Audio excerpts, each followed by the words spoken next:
We'll start off this overnight brisket on our Green Mountain Grill's pellet smoker with seasoning this bad boy up. I'm going to be using Suckle Buster's 1836 beef rub.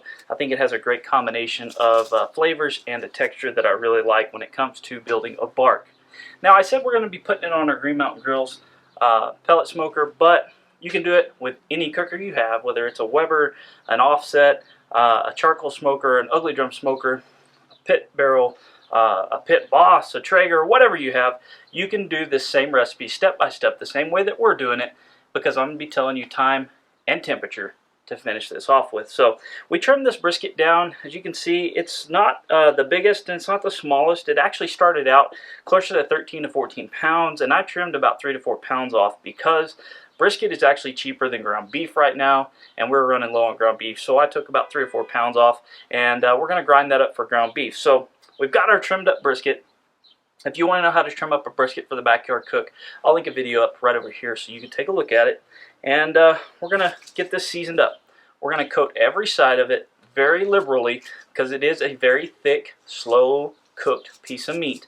We're going to put a lot of seasoning on it. We're going to do the top, we're going to do the bottom, we're going to do all around the sides, and then let it sit long enough for us to start the Green Mountain Grills, get it up to heat. You want these to sit for about 20 minutes or so, maybe 30 minutes, to really let that seasoning soak into the meat.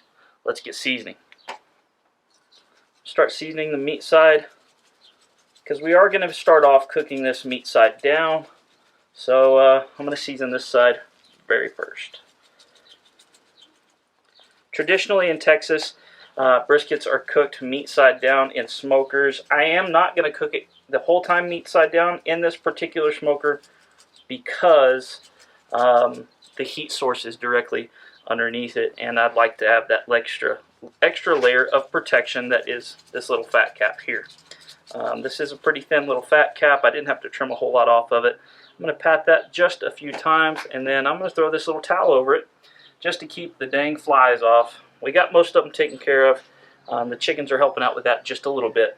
But I'm going to get the Green Mountain Grills turned up to 225, and we'll see you back here in 20-30 minutes to stick it on the grill.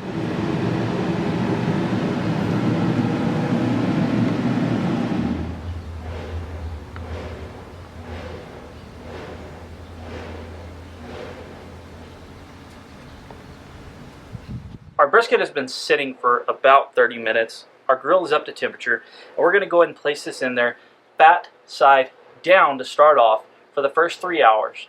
And then after that, we're going to flip it over, meat side up, spritz it with equal parts water and apple cider vinegar for every hour on the hour, and then we're going to wrap it up and let it ride all night so we can sleep. Let's see how this tastes.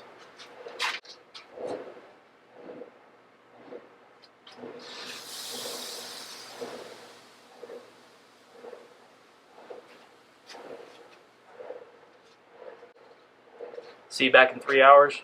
We flip it over, spritz it every hour on the hour, equal parts water and apple cider vinegar, and then we'll wrap it when the bark sets, probably around the 6 hour mark altogether, so you and I can get some sleep tonight and enjoy this brisket tomorrow.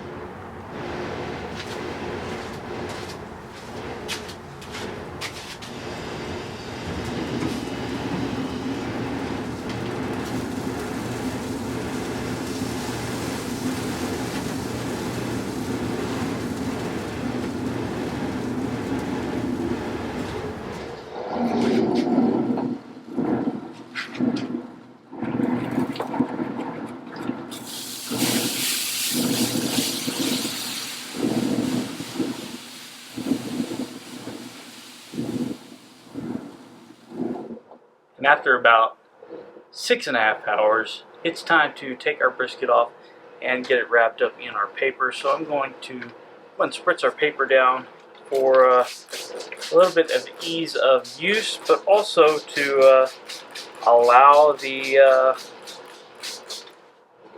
juices to flow evenly throughout the brisket and the paper. And I'll make a video about that sometime very soon to explain how juices flow through the paper and the brisket evenly with heat. But let's go ahead and take it off and get it onto our paper, get it wrapped up, throw it onto the smoker for the night, go to bed, come back and see you in the morning.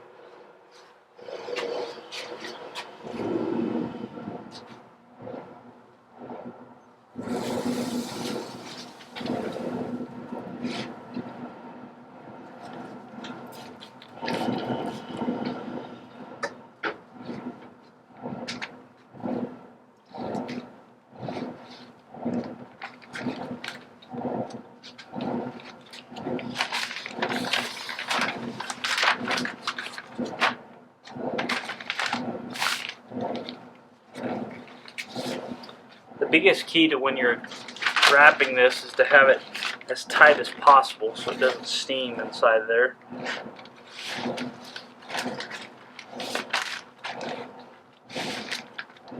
Nice and tight.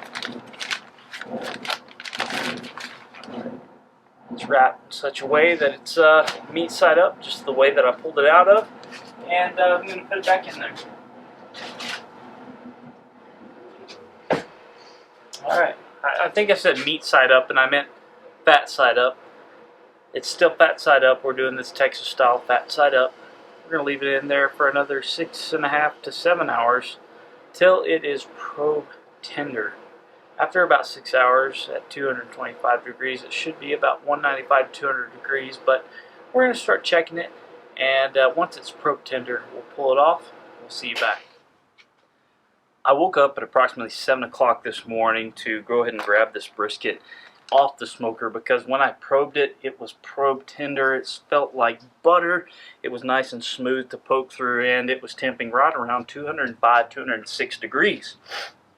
So at that point, I rested it. Now you can do this in a bunch of different ways. If you're going to be eating it this day, it's a small brisket.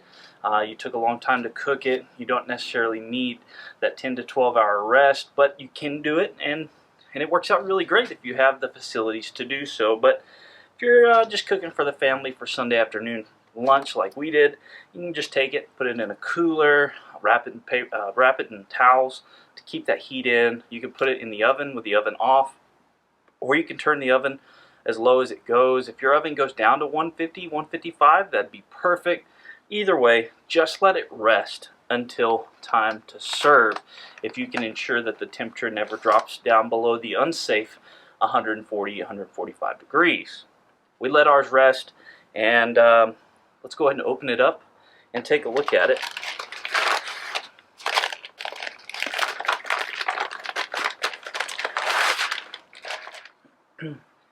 Let's go ahead and recap how we got to this point. So we started this brisket off by getting it trimmed up. We seasoned it heavily all the way around with our favorite seasoning, and then we placed it on the smoker at 225 degrees. And I did start this fat side down. That's optional, just because the way the heat resonates in my smoker.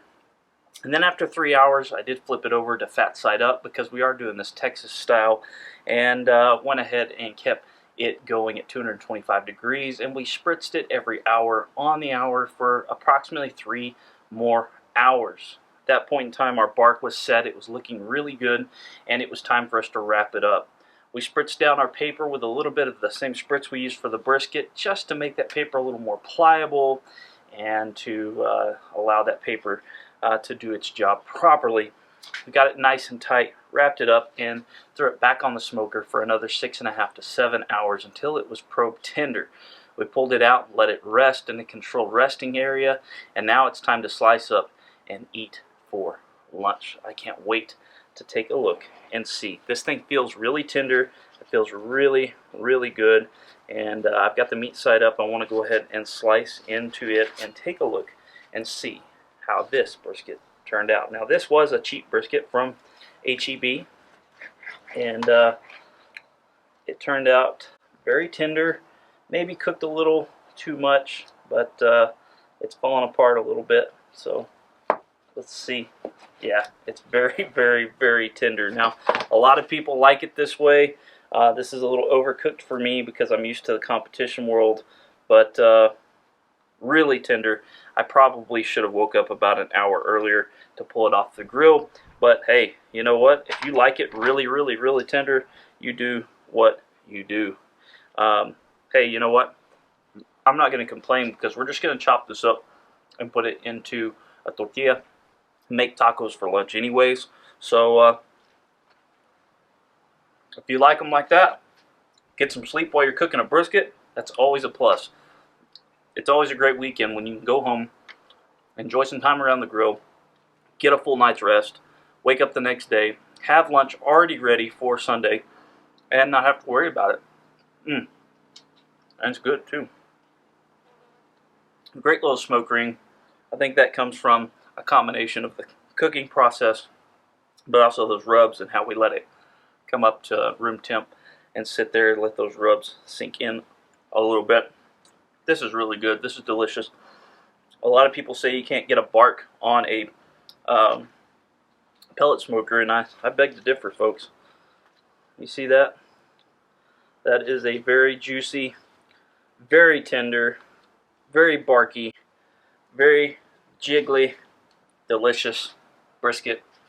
Next time you want to get some sleep but you want brisket, try this method. You can do it on a stick burner, you can do it on charcoal, you can do it on ugly drum, you can do it on a pellet smoker. However you want, give it a try. Make sure you hit that thumbs up. Leave a comment down below how you'd like to see me do another brisket. Make sure you're subscribed, guys. Hit that bell so you don't miss any of our updates.